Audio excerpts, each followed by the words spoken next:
2025-ci il dünyaya yeni bir nizam gətirmədi. Sadəcə hamını eyni sualın qarşısında qoydu. Nizam yoxdur, yalnız riskin idarəsi var. Bu il müharibələr bitmədi. Əksinə, müharibə anlayışı dəyişdi. Səngərdən çox enerji sisteminə, diplomatiyadan çox logistikaya, klassik ordulardan çox dronlara və məlumat müharibəsinə çevrildi.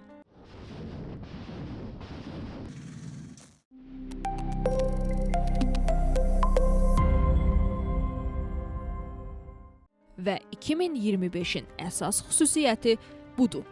Dünya müharibədən danışa-danışa yox, müharibəyə hazırlaşa-hazırlaşa yaşadı.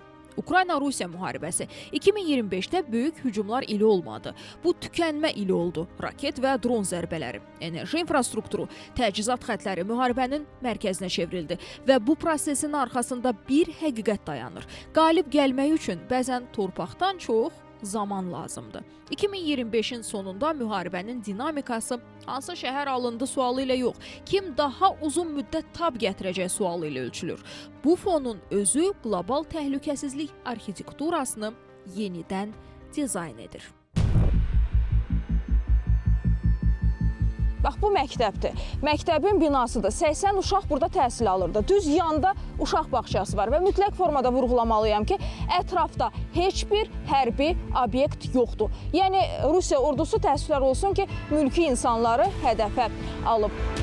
Bu arada Ukrayna-Rusiya müharibəsinin gedişatında vacib rol oynayan ABŞ prezidenti Trumpı da unutmaq olmaz. Digər önəmli hadisə elə ilin əvvəli, yanvar ayında yenidən hakimiyyətə gələn Donald Trumpın federal idarələrdə islahatları, kütləvi deportasiyaları, media üzərində təzyiqləri və Milli Qvardiyanın demokrat ştatlara yerləşdirilməsi ilə müzakirələrə səbəb olmasıdır.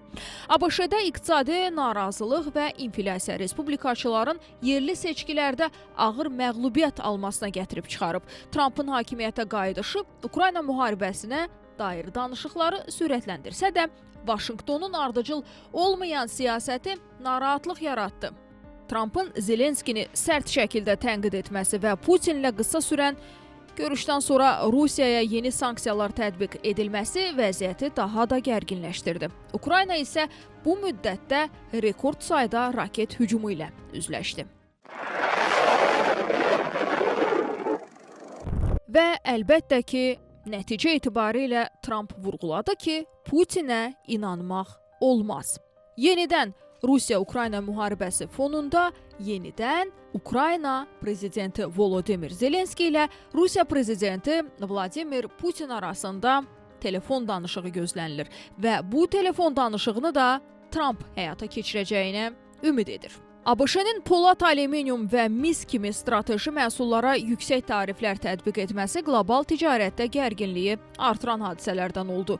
Çin, Avropa İttifaqı və digər ölkələrin cavab addımları yeni ticarət savaşı təhlükəsi yaratmışdı. Bahalaşma təzyiqi artdıqca Trump bəzi ərzaq məhsullarına qoyduğu vergiləri geri çəkdi. 2025-ci il təkcə müharibə ili olmadı, yəni. Bu, daxili siyasi gərginliklər ili də oldu. ABŞ-da Trumpın hakimiyyətə qayıdışı dövlət institutları, media azadlığı və beynəlxalq siyasətdə qeyri-ardıcıllıq yaratdı. Yüksək tariflər qlobal ticarəti silkələdi. ABŞ-Venezuela xətti yenidən gərginləşdi. Bir çox ölkədə etirazlar və hakimiyyət böhranları baş verdi. 2025-ci ildə region üçün ən mühüm hadisələrdən biri isə Azərbaycan və Ermənistan arasında uzun illərdir gözlənilən sülh istiqamətində irəliləyişlərin əldə olunması idi. 8 avqust 2025-ci ildə Azərbaycan prezidenti, Amerika Birləşmiş Ştatlarının prezidenti və Ermənistanın baş nazirinin iştirakı ilə Azərbaycan və Ermənistanın xarici işlər nazirləri, Azərbaycan Respublikası ilə Ermənistan Respublikası arasında sülhün və dövlətlər arası münasibətlərin təsis olunması haqqında sazişin mətnini parafladılar. Bu addım sülhün tezliklə əldə olunması üçün ilkin mərhələ idi. Həmçinin Zəngəzur dəhlizinin açılması yolunda da lazımi addımların atılması. Azərbaycan qeyri-hökumət təşkilatlarının nümayəndələrinin İrəvana səfəri, Ermənistan nümayəndələrinin isə Azərbaycana səfəri 2025-ci ilin ən yadda qalan hadisələrindən biri, region üçün isə birincisidir. 2025-ci ildə həm də Papa Fransiskın vəfatından sonra Robert Francis Prevost Katolik kilsəsinin 267-ci rəhbəri seçilməsi də 2025-ci ilin yadda qalan hadisəsi oldu. Leon 4-cü adı ilə tanınan yeni papa mühafizəkar qanada mesaj verərək qadın gücü və eyni cinsli evliliklə bağlı islahatların yaxın zamanda gündəmdə olmayacağını açıqladı. 2025-də Yaxın Şərq təkcə Qəzza ilə məhdudlaşmadı. Qəzza böhranı davam etdi və humanitar ölçüləri qlobal siyasi parçalanmanı daha da dərinləşdirdi.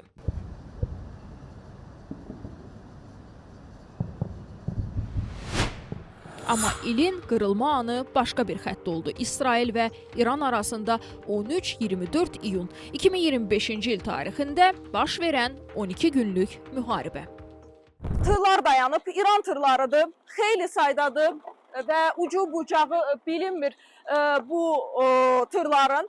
Söhbət nədən gedir? İran tırları gəlib və sərhəddə dayanıblar, hələ ki İran ərazisinə keçə bilmirlər bu tırlar. Nəticə etibarilə anlaşılan məqamdır.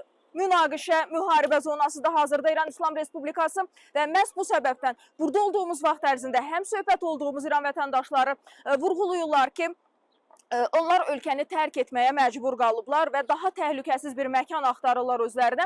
O təhlükəsiz məkan da onlar üçün hazırda Türkiyədir. Bundan əlavə soydaşlarımız haqqında da məlumat vermək istəyirəm ki, Təbrizdə yaşayan məhz Güney Azərbaycanlılar, soydaşlarımız da Türkiyəyə üz tutan vətəndaşlar sırasındadılar. Onlar da bu əraziyə gəlirlər, bu ölkəyə gəlirlər. Çünki Təbrizdə mütəmadi olaraq daha çox hədəfə alınmasa da, daha çox Tehran və əsasən İsrail tərəfindən hədəfə alınan nöqtələr, hərbi mövqelər və yaxud da komandanlar, Sepahın komandirləri və s. olsa da, yəni aidiyyatı şəxslər olsa da, amma baxırsan ki, bəzi hallarda da Təbriz də hədəfə alınır və Təbrizdə yaşayan soydaşlarımızın da üst tutduğu ünvan məhz Türkiyə olur. Bu epizod dünyaya bir mesaj verdi.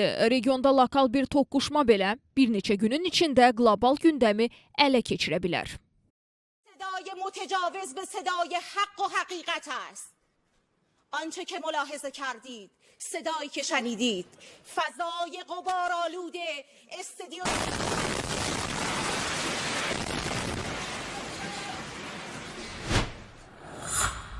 2025-də müharibə təkcə cəbhələrdə getmədi. Qırmızı dəniz və Bab əl-Məndəb boğazı qlobal ticarətin sinirinə çevrildi. Husi hücumları səbəbindən dəniz logistikası yenidən risk xəritəsinə düşdü. Bu artıq orduların yox, təchizatın, sığortanın və marşrutların savaşı idi. Məhz bu fonda 13 oktyabr 2025-ci ildə Misirin Şarm-əl-Şeyx şəhərində Qəzza sülh sammiti keçirildi. Sammit ABŞ prezidenti Donald Trump və Misir prezidenti Əbdülfəttah Əs-Sisinin həmsədrlik etdiyi 30-a yaxın ölkənin qatıldığı diplomatik görüş idi. Diqqət çəkən məqam isə bu oldu. Münaqişənin birbaşa tərəfləri İsrail və Həmas masada yox idi. ABŞ-ın təzyiqləri nəticəsində İsrail və Həmas arasında 2 il davam edən münaqişədən sonra atəşkəs əldə edildi. Kövrək də olsa, girovların azad olunması və Fələstinli məhbusların sərbəst buraxılması prosesə daxil olsa da humanitar vəziyyət hələ də kritik olaraq qalır o ərazidə. BMT bölgənin yardım ehtiyacının qarşılanmadığını bildirir. Bu, sülh razılaşması deyil, müharibədən sonraki mərhələnin beynəlxalq nəzarət altına alınması cəhdi idi. Birinci mərhələ 2025-də başladı, ikinci mərhələ isə 2026-da davam edəcək. Pakistan, Hindistan xətti 2025-də müharibə başlığı ilə bağlanmadı. Amma sakit də qalmadı. Burada eskalasiya riski ən ağır nəticəyə malikdir. İki nüvə dövləti üz-üzədir. Tərəflər geri çəkilmir. Sadəcə müharibənin qiymətini bildikləri üçün hər addımı hesablayırlar. Bura Kəşmirdir. Himalay dağının ətəyində yerləşən, tarix boyu müxtəlif imperiyaların ələ keçirmək istədiyi, amma heç vaxt sona qədər fəth olunmayan bir ərazi. 1947-ci ildə Hindistan və Pakistan müstəqillik qazandıqdan sonra bu ərazi iki ölkə arasında bölündü, amma tam bölünə bilmədi. Amma 2019-cu ildə Hindistan Cəmmunun və Kəşmirin statusunu ləğv edəndən sonra Kəşmir demək olar ki, münaqişənin və hətta müharibənin ocağına çevrildi. Günümüzün reallığında təəssüflər olsun ki, Hindistan hələ də Kəşmirin bir hissəsini işğalda saxlayır və mütəmadi olaraq atəşə tutur. 2025-ci ilin aprelində Kəşmir xəttində gərginlik yenidən silahlı toqquşmaya çevrildi. 22 aprel tarixində Hindistanın Pahalgam şəhərində 26 turistin həlak olduğu terror hücumundan sonra Hindistan heç bir beynəlxalq araşdırma aparmadan məsuliyyəti Pakistanın üzərinə atdı. 7 may 2025-ci ildə Hindistan Pakistan ərazisinə və Pakistanın nəzarətində olan Azad Kəşmir bölgəsinə qarşı hərbi əməliyyata başladı. Hava və raket zərbələri zamanı 9 hədəf vuruldu. Onlardan bəziləri mülki infrastrukturun yerləşdiyi ərazilər idi. Zərbələr nəticəsində bir məhəllə məscidi hədəf alındı. Məscidin imamı da daxil olmaqla 3 mülki şəxs həlak oldu. Məscidə bitişik 80 uşaqlıq körpələr evi dağıdıldı. Yaşayış evi məhv edildi, mülki şəxslər yaralandı və həyatını itirdi. Pakistan hücumlara cavab olaraq 8 may tarixində yalnız Hindistanın hərbi obyektlərinə məhdud raket və dron zərbələri endirdi. 10 may 2025-ci ildə ABŞ-nin vasitəçiliyi ilə tərəflər arasında atəşkəs razılaşması əldə edildi və hərbi əməliyyatlar dayandırıldı. Bu 4 günlük münaqişə bir daha göstərdi ki, Kəşmir xətti sakit deyil, amma Pakistan tərəfi hadisələrə baxmayaraq müharibəni genişləndirməmək strategiyası seçdi. Bu sülh deyildi, bu nəzarət altına alınmış eskalasiyanın dayandırılması idi. 2025 dünyası təkcə Ukrayna və Yaxın Şərqdən ibarət deyil. Sudanda müharibə dərinləşdi. Kongoda M23 xətti yenidən alovlandı. Haitidə dövlət faktiki olaraq iflic oldu. Myanmada isə seçkilər müharibəni bitirmədi. Əksinə, legitimlik böhranını daha da dərinləşdirdi. Bu münaqişələr bir həqiqəti göstərdi. Humanitar fəlakətlər ən çox kameraların baxmadığı yerlərdə böyüyür.